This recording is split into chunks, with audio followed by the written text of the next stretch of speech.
In the Middle Ages, a secret society lay behind many events which shaped the course of history. The first name of that society was the Knights Templars.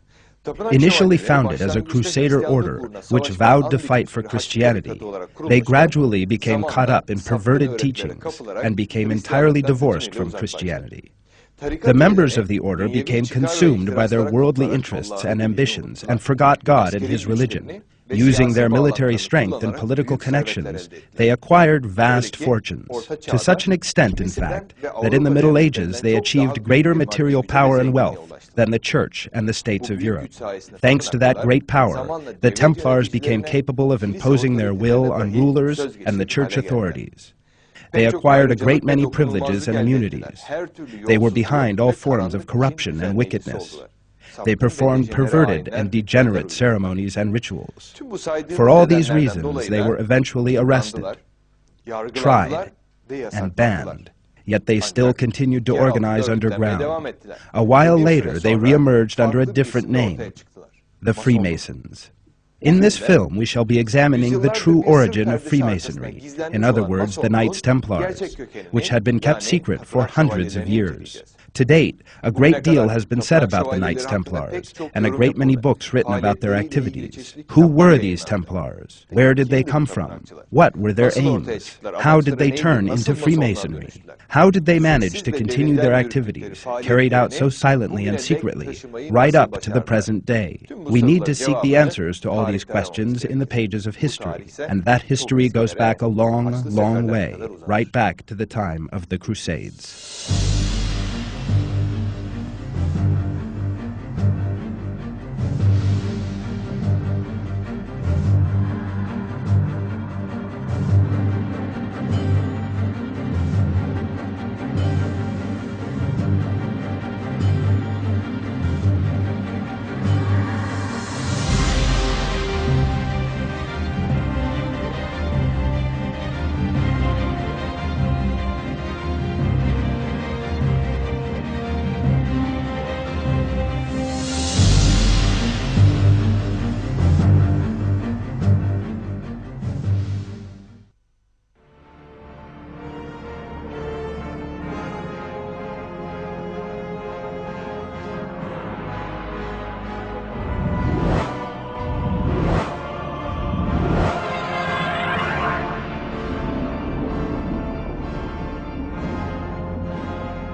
When the Muslims entered Jerusalem in 637 AD, they brought with them peace and plenty.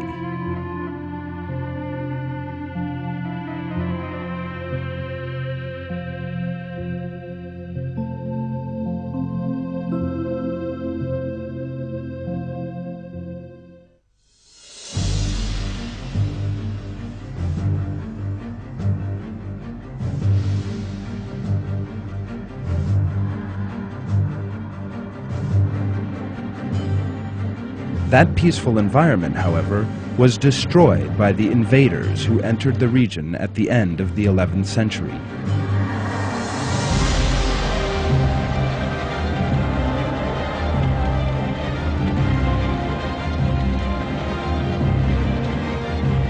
These were the Crusaders.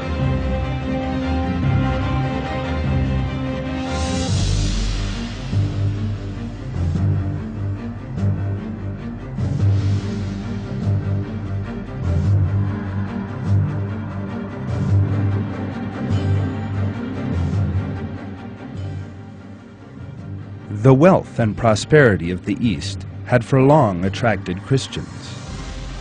Heading these was the Pope, Urban II. The Pope made an announcement at the Council of Clermont, which convened under his leadership. He claimed that holy sites in the East had been disrespected and that Christian pilgrims had been assaulted. He called all of Europe to wage war under a single banner.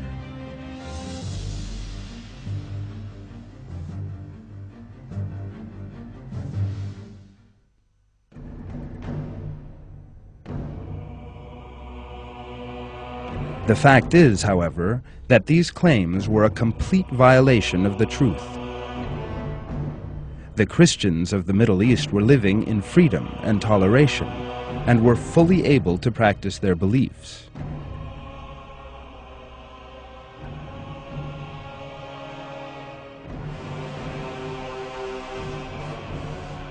In fact, the pretext for war was merely an excuse. Both the Pope and those who heeded his call actually had very different expectations from the war. The historian Donald Keller describes this in these terms. The French knights wanted more land. Italian merchants hoped to expand trade in Middle Eastern ports. Large numbers of poor people joined the expeditions simply to escape the hardships of their normal lives.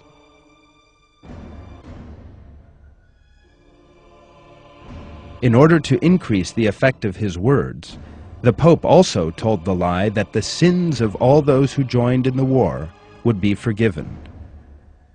His words served their purpose. Caught up in a wave of fervor, his listeners emblazoned their garments with the fabric crosses distributed to them. Within a very short space of time, that call had an extraordinary effect all over Europe. A large army was formed.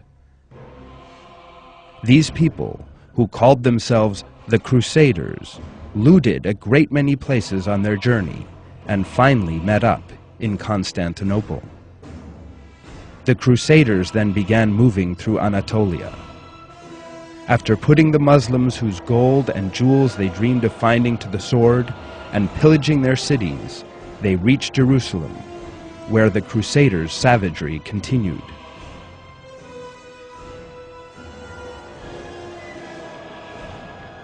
They slaughtered all the Muslims and Jews in the city, sparing neither women nor children.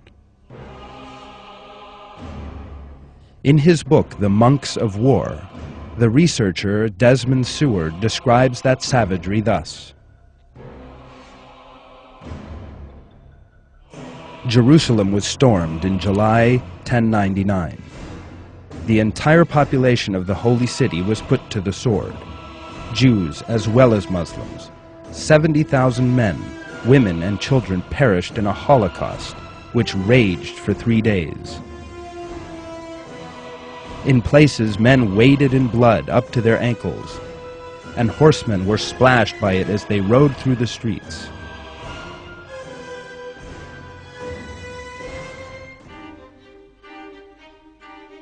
After capturing Jerusalem, the Crusaders made it their own capital, establishing a Latin empire, the borders of which stretched from Palestine to Antioch. They needed to organize if the state they had founded were to survive. To that end, they set up military orders. The members of these orders lived a monastic life on the one hand, and were trained to wage war against Muslims on the other. One of these orders were the Templars.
The Templar cult was thus born in the Holy Land, in Jerusalem.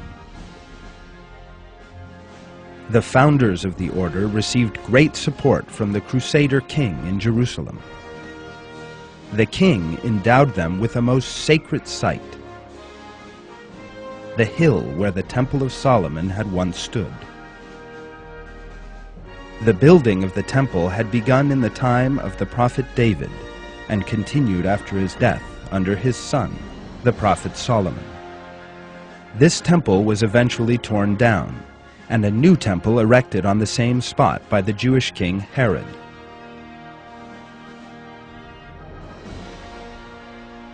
That second temple was torn down by the Roman Empire in 70 AD. The Romans initiated a major attack against the Jews and expelled them from the region.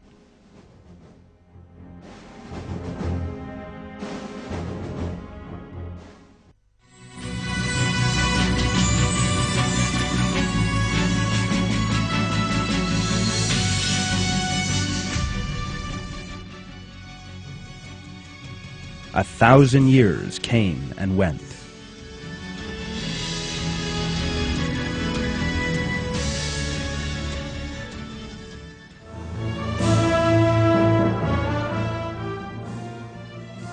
Although the Al-Aqsa Mosque now stood in the place formerly occupied by the temple, the area still bore deep traces of Jewish esotericism.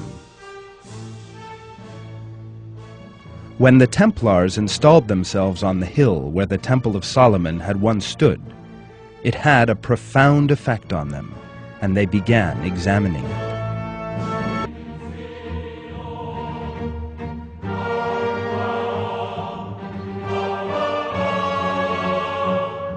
These researches led them to remains which contained the essence of some secret traditions, to the heart of ancient Jewish belief.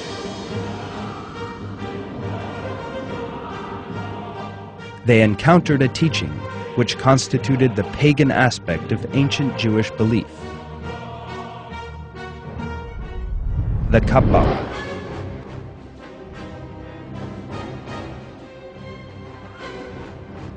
The origins of the Kabbalah go back to ancient Egypt, and it has constituted the basis of all kinds of magic ritual and secret sciences.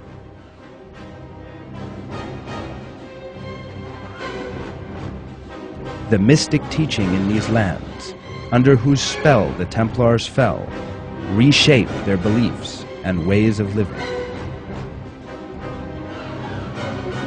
No matter how much they still maintained the external appearance of warrior Christian monks, among themselves they had secretly adopted the Kabbalist philosophy and way of life.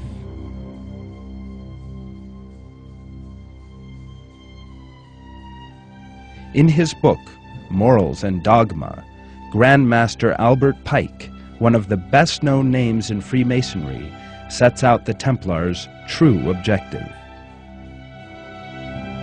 The avowed object of the Templars was to protect the Christians who came to visit the holy places.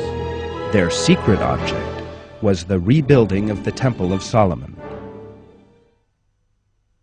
The object of the Templars, he said, was to acquire influence and wealth, then to intrigue and at need fight to establish the Kabbalistic dogma. The Templars had a very strict chain of command. Everything belonged to the order. Marriage, owning a house, and enjoying family relations were all forbidden. They wore only a white robe with a red cross on it, and never washed. Their seal was a figure of two knights riding the same horse. Although they maintained that this symbolized brotherhood, in fact, it had another secret meaning.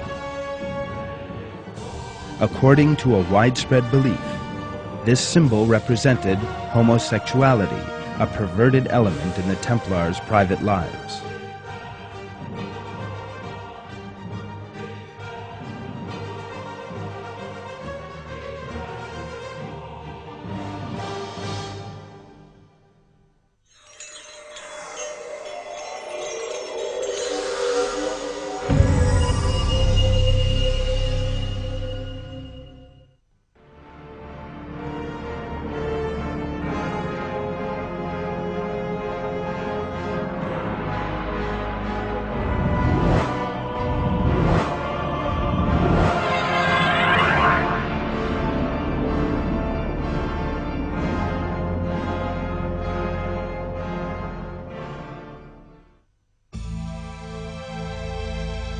By 1186, the Templars' last days in Jerusalem were approaching.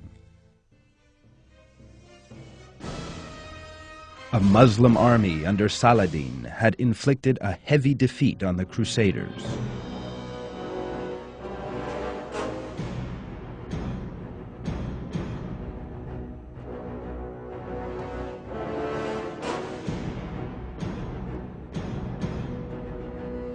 Moving through Palestine, Saladin eventually captured Jerusalem.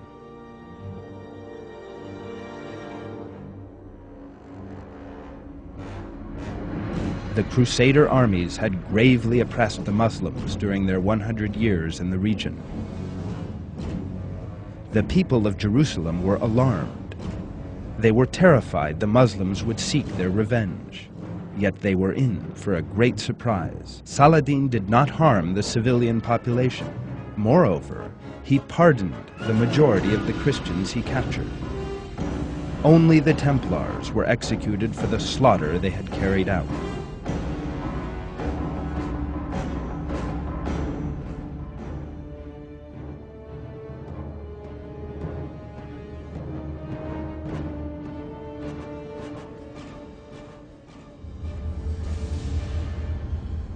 King Richard I, the so-called hero known by the name of Lionheart in British history, was in fact a ruthless murderer.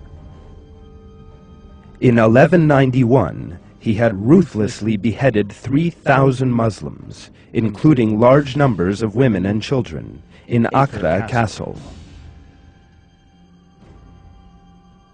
At the same time, Richard was the Templars' closest friend. Following the loss of the Holy Land, the Templars needed a temporary headquarters. King Richard did what was expected of him. He sold the island of Cyprus to the Templars at a very reasonable price.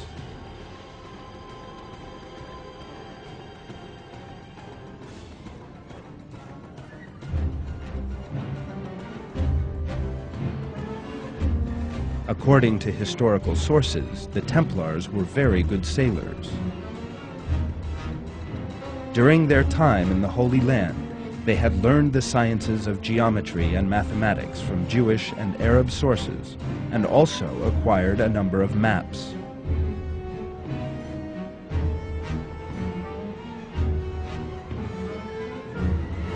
In this way, they sailed the coasts of Europe and Africa, and were even able to voyage to far-off waters.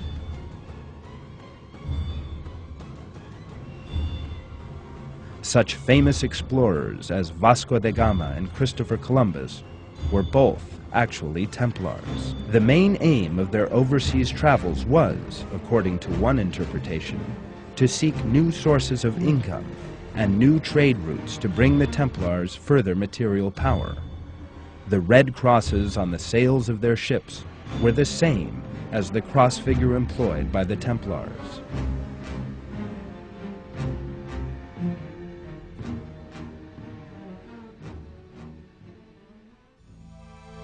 After the loss of Jerusalem, the Templars set sail for Europe.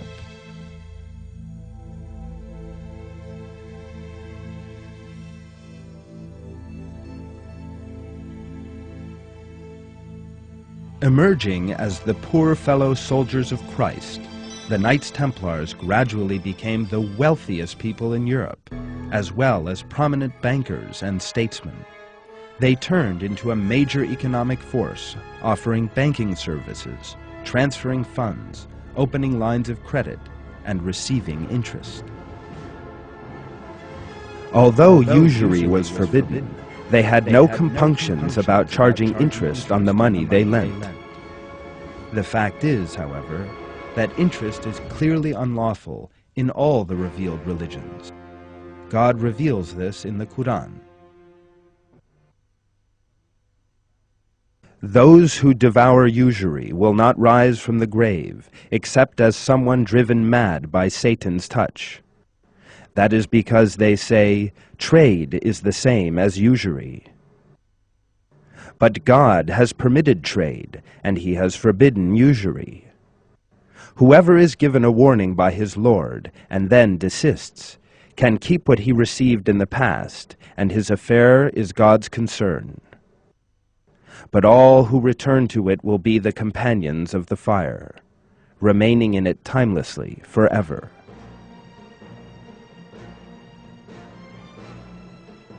The researchers Alan Butler and Stephen Defoe described the money-lending aspect of the organization in these terms.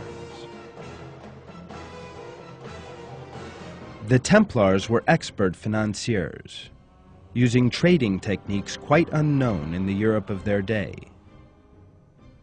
They had clearly learned many of these skills from Jewish sources, but would have much more freedom to extend their financial empire in a way that any Jewish financier of the period would have envied greatly. They owned hundreds of castles in Europe. Furthermore, most kings of the time were in debt to them. One source describes the material power of the Templars in the following terms. The throne of England was seriously indebted to the order. King John had emptied the coffers of the treasury between 1260 and 1266 in order to finance his military operations, and Henry III, likewise, borrowed heavily from the Knights Templar.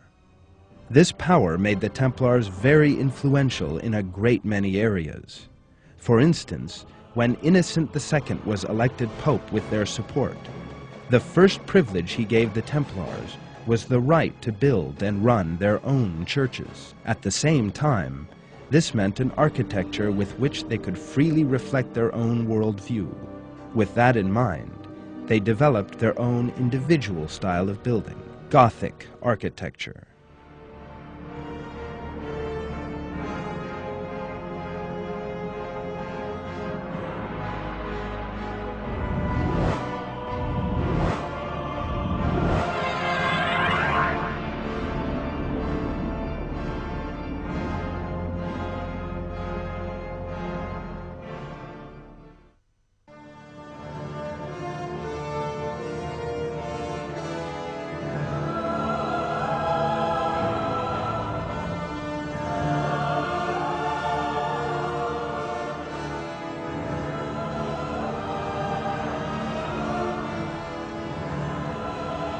The Templars increasingly moved away from the religious beliefs and practices of the Church. The philosophy and way of life, which they had maintained in secret right from the outset, slowly came to light. Rumors of their deviant lifestyles spread. The perversions going on in the private castles in which the Templars shut themselves for their secret ceremonies made both the people and all the kings of Europe, especially the King of France, most uneasy. The new pope was now certain that this group, over which he was unable to establish any authority, lived an irreligious life and needed to be eliminated.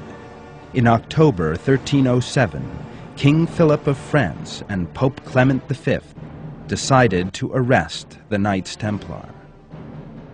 Some members of the order were thrown into prison. Others were executed. One of those executed was Grand Master Jacques de Molay. Under a decree by Pope Clement V and the King of France, published on March 22, 1312, the Templars were declared to be dissolved, and the order was erased from the official records.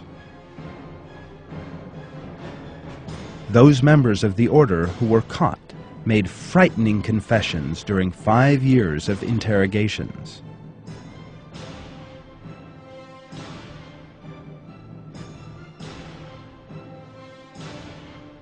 It emerged from these confessions that the Templars entirely rejected God and the theistic religions, and that they were devoted to the perversion of devil worship, these days known as Satanism.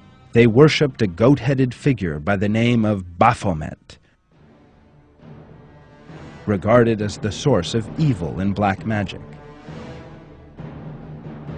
The order had continued its devil-worshipping ceremonies in the greatest secrecy for hundreds of years.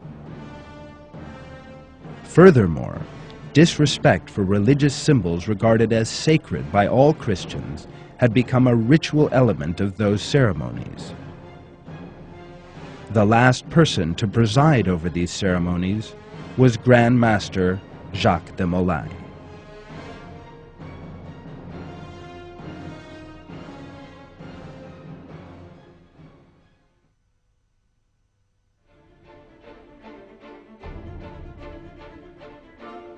The churches constructed by the Templars were evidence of the pagan relief they had adopted. This is Roslin Chapel near Edinburgh, one of the Templar churches. Pagan motifs reflecting pagan beliefs are carved all over it. The Templar seal in one corner of the chapel, the same figure of two knights on one horse.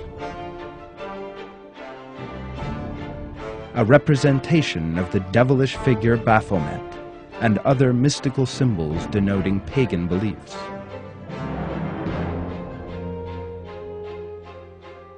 These symbols would later appear in Masonic lodges.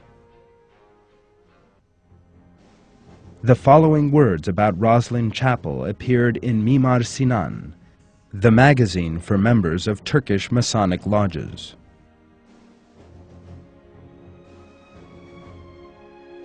There are so many pagan decorative elements inside the chapel that in his memoirs about the baptism he performed of the Baron of Roslin in 1589, a priest complained, "Because the chapel is filled with pagan idols, there is no place appropriate to administer the sacrament."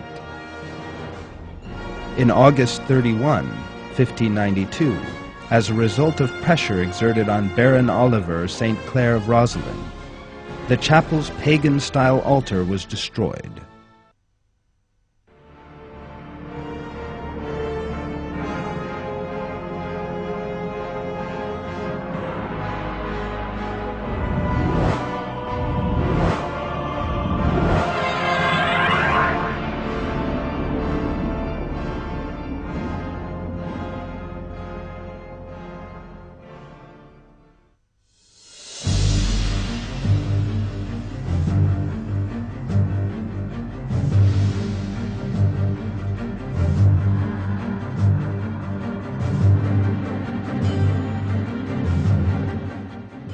The Templars officially disappeared, although they actually survived in secret.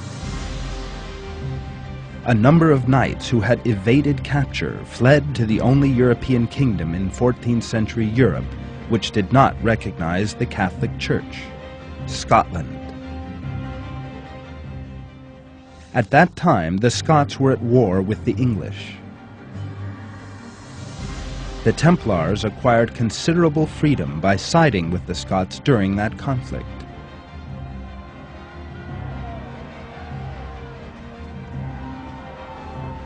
They infiltrated the stonemason guilds, one of the most influential civil society organizations of the time. Later on, these guilds acquired a political and philosophical identity and turned into secret Masonic lodges. That is how the transition from the operative Masonry to speculative Masonry took place, according to Masonic sources. It is for these reasons that the Scottish Rite, the first Masonic lodge established by the Templars in Scotland, is the oldest known branch of Freemasonry. There is a striking similarity between the two organizations. When we compare Masonic ritual and symbolism with those of the Templars, a number of common features are readily apparent.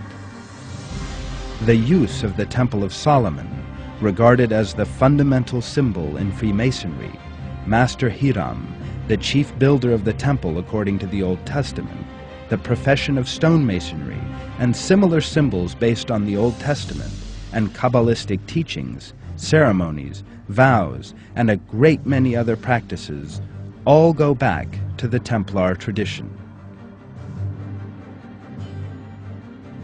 These are some of the principal symbols of Freemasonry. The set square and compasses were used by master stonemasons. For that reason, they bear a special significance for both Masons and Knights Templars, with their common history. One can also find such similarities in their organizational structures.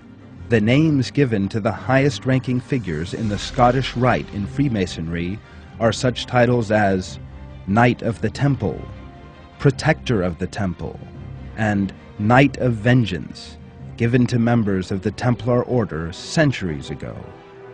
When the Templars turned into Freemasonry, they once again possessed a powerful organization.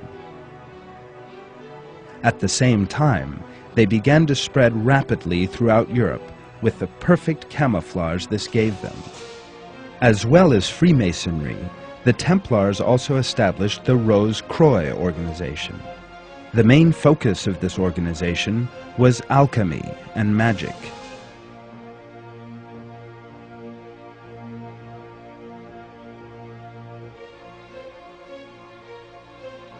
In one source, the relationship between the Rose-Croix and the Templars is set out as follows. The rosy cross derived from the red cross of the Templars. Mirabeau, who as a Freemason and an Illuminatus was in a position to discover many facts about the secret societies of Germany during his stay in the country, definitely asserts that the Rose-Croix Masons of the 17th century were only the ancient order of the Templars secretly perpetuated.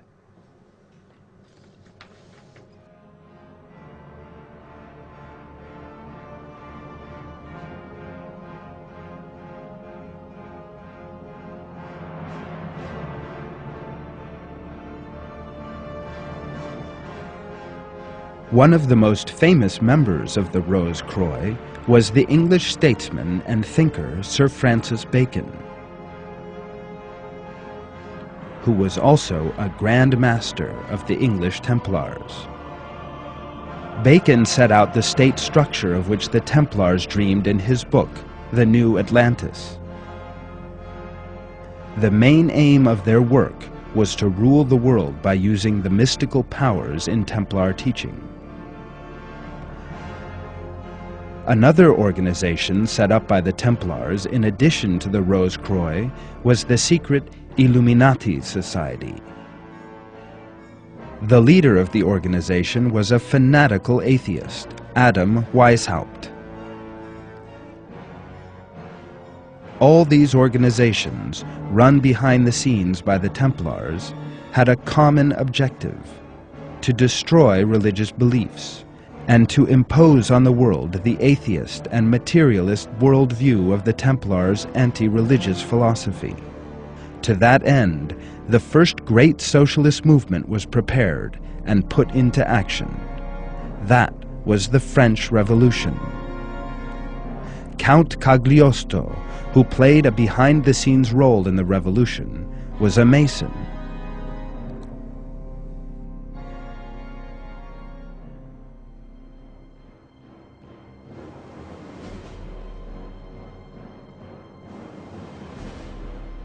Cagliostro's aim was the one-by-one elimination of all the existing monarchies in Europe by spreading revolutionary ideas and inciting revolt. Given the role of agent by the Lodge, Cagliostro confessed all when he was caught. In his confession, he stated that the Masons planned to spread the revolution to all of Europe and that their objective was to complete the half-finished work of the Templars and to destroy the Church and all religious beliefs. With the French Revolution, there began a period of terror led by the Jacobins, most of whom were Masons. Tens of thousands of people were sent to the guillotine, especially men of religion and supporters of the monarchy. The French king was executed. As he was being guillotined, one of the onlookers shouted, "Demolay, you have been avenged." After a gap of some 400 years, the Templars have taken revenge for their Grand Master Jacques de Molay and their other brothers who had been burned alive. But this was to be neither the first nor the last.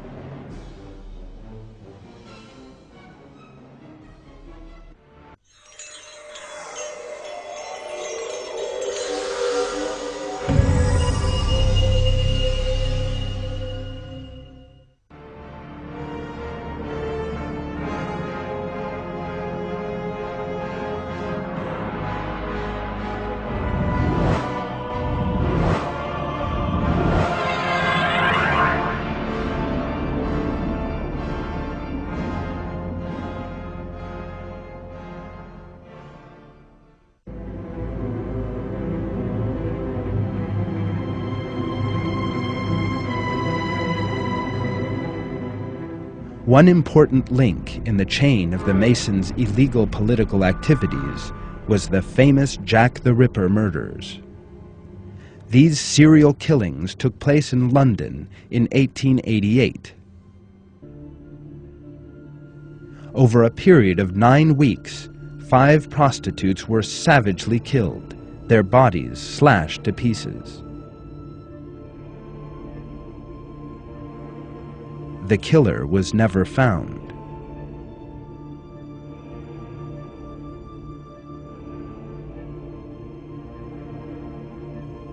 However, some researchers who examined the events obtained proof that these murders had a political significance and that furthermore, they were coordinated by a secret organization.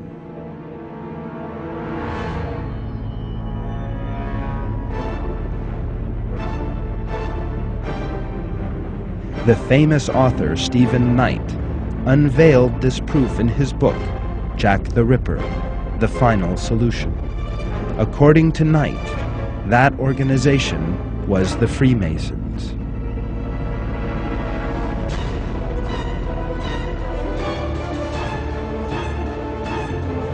The latest development to bring that view back onto the agenda was the 2001 Hollywood film, From Hell. Made in the light of the historical facts, the film set out the relationship between the Jack the Ripper murders and Freemasonry. As the film shows, at the time the killings were carried out, the British monarchy was on the brink of a terrible scandal.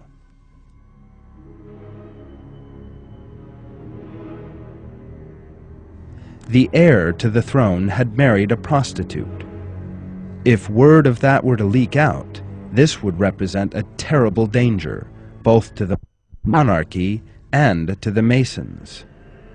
The Masons, who controlled all the organs of the state, savagely killed the woman and other of her prostitute friends in order to eliminate that danger.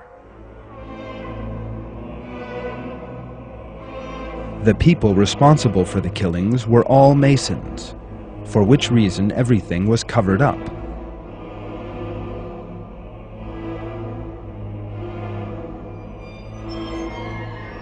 The series of killings went down on record as being the work of a woman-hating madman.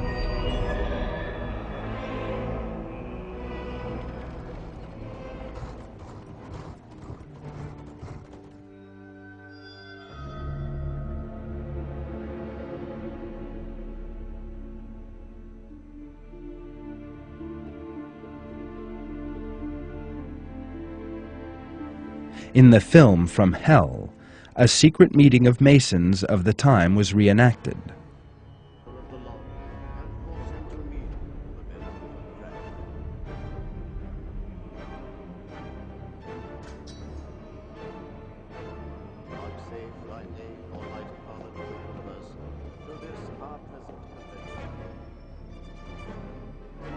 Who is this? Poor time of business. of his own free will, perfectly prepared, humbly soliciting to be admitted to the mysteries and privileges. The film also depicted the induction of a new member of the sect and the initiation ceremony inside the lodge. How did he find out about the unfortunate merchant? I heard that kind of cleverness you sometimes find in the middle classes. A cheap sort of intelligence, but effective, nevertheless. Never to reveal our secrets, under no less a penalty than my throat be cut across, my tongue be torn out by its root, and that I be buried in sand, a cable's length from shore. The Jack the Ripper murders are important proof of the power wielded by the Masons in the organs of the state. No, he's not that foolish.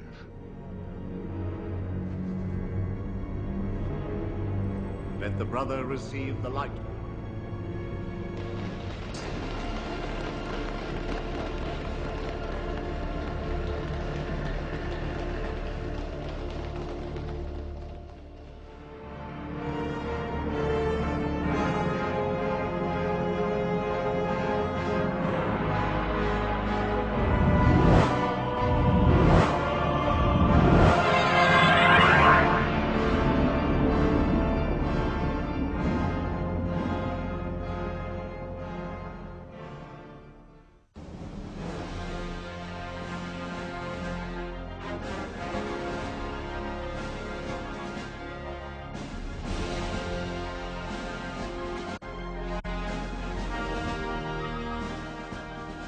An event which took place in 1981 again brought Freemasonry into the public eye.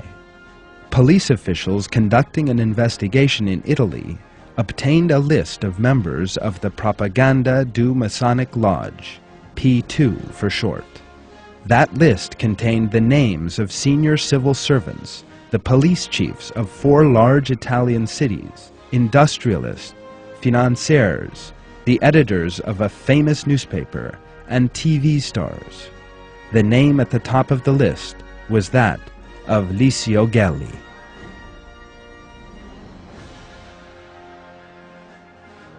Gelli was a militant fascist, a fierce supporter of Mussolini, who had shed blood in the fascist ranks during the Spanish Civil War.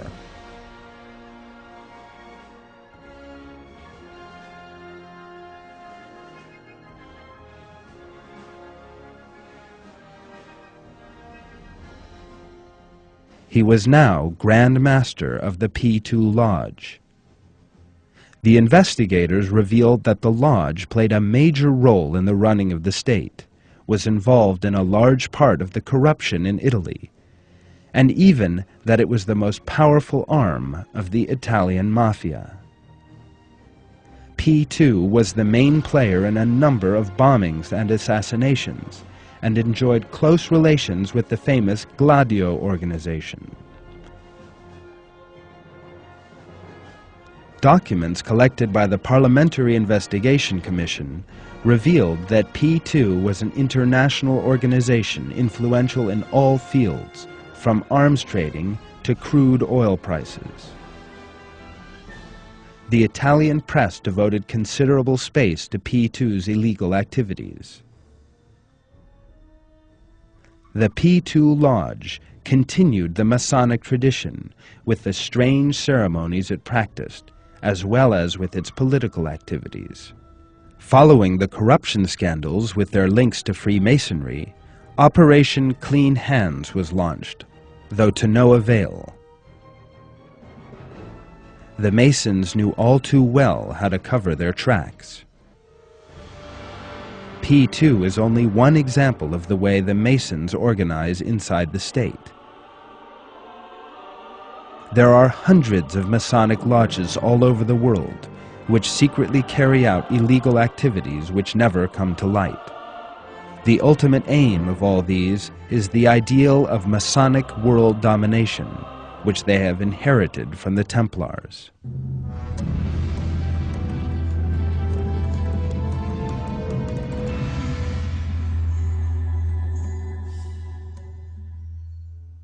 What we have seen in this film shows that the course of history and current events are different to how they sometimes appear, and that there are dark aims behind processes and events which are assumed to have come about naturally.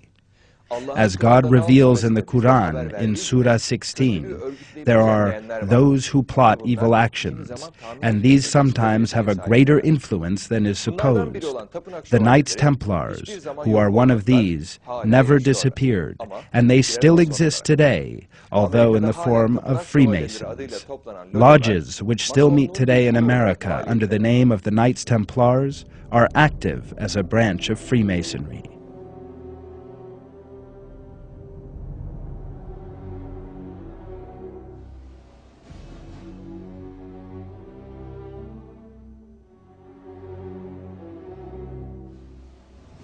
The Templars, who go under different names and guises, but who all act with the same aim in mind, are trying to change the direction of the world in line with their own interests by increasing their own power. They have used all possible methods to that end, and are still doing so today.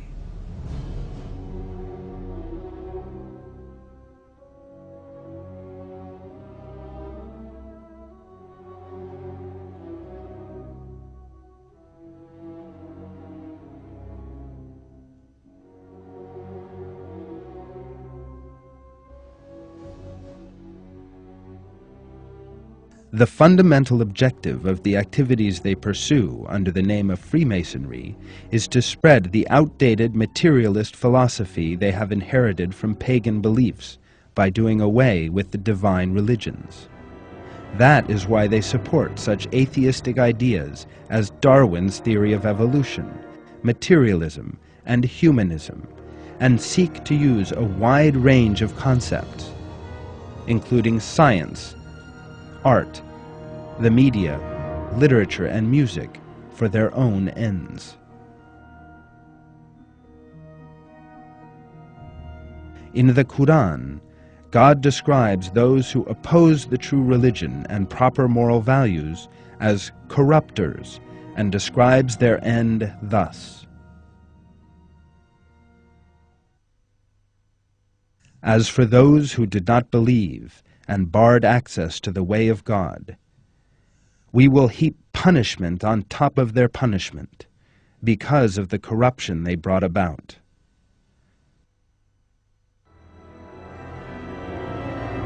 The duty of all people of good conscience, in the face of such dark forces which organize corruption and wage a systematic campaign against religion and believers, is to engage in an intellectual struggle. The solution to the erroneous philosophies which these dark forces would impose on mankind lies in the moral values of the Quran. Believers who fulfill that responsibility achieve the honor of being a means whereby God's promise in the Quran will come about.